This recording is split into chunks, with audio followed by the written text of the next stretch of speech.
First ஆரம்பிக்கிற வரைக்கும் தூக்கி கொடுப்பாங்க.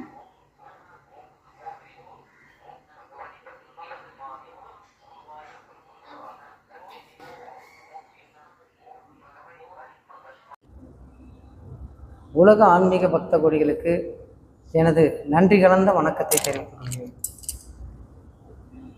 இப்போ நம்ம நிறைய பிரச்சனைகளை சந்திச்சுட்டு இருக்கோம். ஒரு பிரச்சனைன்னா நம்ம வாயை விட்டு சொல்லலாம். ஒரு பிரச்சனையை சொல்லுங்கன்னு சொன்னாக்கா நிறைய பிரச்சனை சொல்லக்கூடிய ஒரு சூழலில் தான் நம்ம வாழ்ந்துட்டுருக்கோம். இப்போ இதெல்லாம் ஏன் வருது, எதனால் இதெல்லாம் நம்ம அனுபவிச்சுட்ருக்கோம் அப்படின்றத பற்றி தான் நம்ம இப்போ பார்க்க போகிறோம். ஸோ நாமளும் பார்த்திங்கன்னா பிரச்சனைகள் வரும்போதெல்லாம் ஃபஸ்ட்டு ஜாதகத்தை கையில் எடுக்கிறோம்.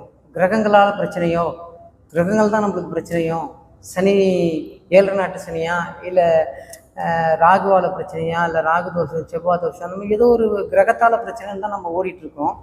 பட் பார்த்திங்கனாக்கா அந்த கிரகங்களில் பார்த்திங்கன்னா தெய்வங்களே கட்டுப்படுத்தும். நம்ம கோயிலுக்கு போனால் போதும், தெய்வங்களில் போய் நம்ம சரணாகதி அடைஞ்சோம்னாலே தெய்வங்கள் வந்து கிரகங்களை கட்டுப்படுத்தும். ஏன் கிரகஸ்தலத்துக்கு போனோம்னாலும் கிரகங்கள் கட்டுப்படும்.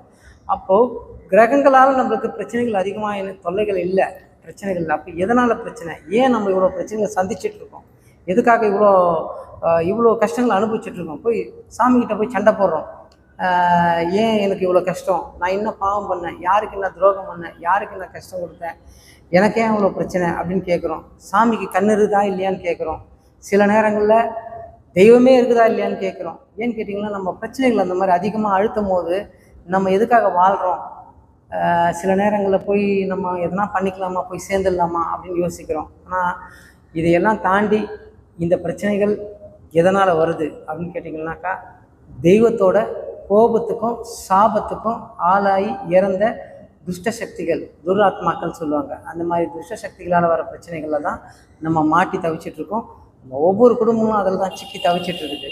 ஸோ அந்த துஷ்ட சக்திகள் யார் அப்படின்னு பார்த்தீங்கன்னாக்கா இந்த அகால மரணம் அடைஞ்ச ஆத்மாக்கள், தற்கொலை, விபத்து ப்ளஸ் திடீர் மரணம், ஹார்ட் அட்டாக், ஸ்ட்ரோக்கு, கேன்சர், இந்த மாதிரி உடல் உபாதைகளால் இறந்துறது, இந்த மாதிரி இவங்களாம் ஆயுசு முடியாமல் இறந்துறதுனால ஸோ இவங்க வந்து சிவலோக பதிவு அடைய மாட்டாங்க. ஸோ இந்த சிவலோக பதிவு அடையாததுனால மக்களை வந்து தொல்லை பண்ண ஆரம்பிக்கிறாங்க. ஸோ இப்படி தான் குடும்பங்கள் நோக்கி நம்ம கஷ்டங்களை அனுபவிச்சுட்ருக்கோம். நிறைய பிரச்சனைகள் அனுபவிச்சுட்ருக்கோம். 1 2 கிடையாதுங்க. பார்த்தீங்கன்னாக்கா எங்கன்னா பணம் கொடுத்து ஏமாந்துறது, இல்லை எங்கன்னா பணத்தை வாங்கி மாட்டிக்கிறது, கடனை வாங்கி மாட்டிக்கிறது, அந்த கடனை அடைக்கிறதுக்கு இந்த கடன், அப்புறம் திருமணம் ஆகாமல் கஷ்டப்படுறது, குடும்பங்களில் திருமண தடை இருக்கும். அப்படியே கஷ்டப்பட்டு திருமணம் நடந்துச்சுன்னா அந்த தம்பதிகள் பிரிஞ்சிருவாங்க. ஸோ அப்படியே பிரியாமல் ஒன்றா இருந்தாங்க அப்படின்னாக்கா குழந்தை பிறக்காது. அப்படியே குழந்தை பிறந்துச்சுன்னா ஊனமாக பிறக்கும். ஸோ எப்படியாவது ஒரு வகையில் நம்ம நிம்மதி இழக்க செய்யும்.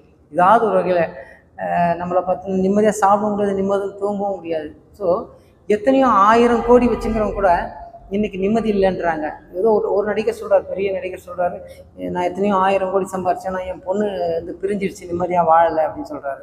இன்னொரு நடிகர் திரையை சேர்ந்தவர் சொல்கிறாரு, என் பொண்ணு நான் இழந்துட்டேன், எத்தனையோ 1000 கோடி சம்பாரிச்சேன்னா எனக்கு நிம்மதி இல்லைன்ற. ஸோ இந்த நிம்மதி இல்லாமல் பண்ணுறது, இந்த பிரச்சனைகளை வர வைக்கிறது இந்த துஷ்ட சக்திகளோட வேலை தான்.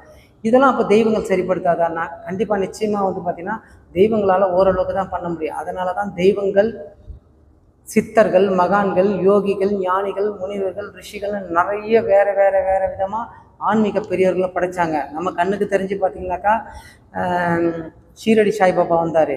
அடுத்ததாக பார்த்திங்கனாக்கா மகா பெரியவா வந்தார், வந்து நிறையா விஷயங்கள் பண்ணாங்க. அவங்கெல்லாம் கை வச்சாலே நல்லது நடந்துச்சு. ஸோ தொண்டாக செஞ்சாங்க. அதனால் இது இந்த மொத்தத்தில் இந்த துஷ்ட சக்திகளை கட்டுப்படுத்தணும் அப்படின்னா சித்தர்கள், இந்த மாதிரி ஆன்மீக பெரியவர்களால் மட்டும்தான் முடியும். இந்த மாதிரி சாதாரணமாக இந்த மந்திரம் மாந்திரீகம் பண்ணக்கூடிய நிறைய சாமியார்கள் உருவாயிட்டு, நான் இதை பண்ணுறேன் அதை பண்ணுறேன், கழிப்பு எடுக்கிறேன், நான் உங்களுக்கு செய்வனை பண்ணிட்டாங்க, செய்வனை இருக்குது அது இருக்குதுன்னு சொல்லி மக்களை ஏமாற்றி அவங்களே ஏற்கனவே மிகப்பெரிய ஒரு வழியோடு போவாங்க. ஏற்கனவே கெட்டு நொந்து இந்த எத்த தின்னா பித்தம் தீரும், எங்கே போனால் நம்ம பிரச்சனை தீரும் அங்கே போவாங்க. அங்கே போனால் அங்கே ஒரு விஷயத்த சொல்லி ஏதோ ஒரு பணத்தை வாங்கிட்டு ஏதோ ஒரு விஷயத்த பண்ணி அனுப்புகிறாங்க. எல்லாத்துக்குமே வழிமுறை இருக்குதுங்க. அந்த வழிமுறைப்படி செய்தால் மட்டும்தான் இந்த பிரச்சனைகள்லேருந்து வெளியே வர முடியும். நம்ம பிரச்சனைலேருந்து வெளியே வரணும்னா கண்டிப்பாக நீங்கள் சித்தர்களை சந்திக்கணும். அப்படி சந்திக்கும் போது தான் உங்களுடைய பிரச்சனைகள் முழுமையாக தீரும். வாழ்நாள் முழுக்க நிம்மதியாக வாழ முடியும்.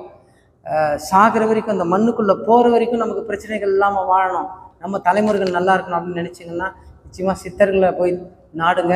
மற்றபடி தெய்வங்களால் நிச்சயமாக கிரகத்தால் வர பிரச்சனைகள் மொத்தமே தெய்வங்கள் கட்டுப்படுத்தும்.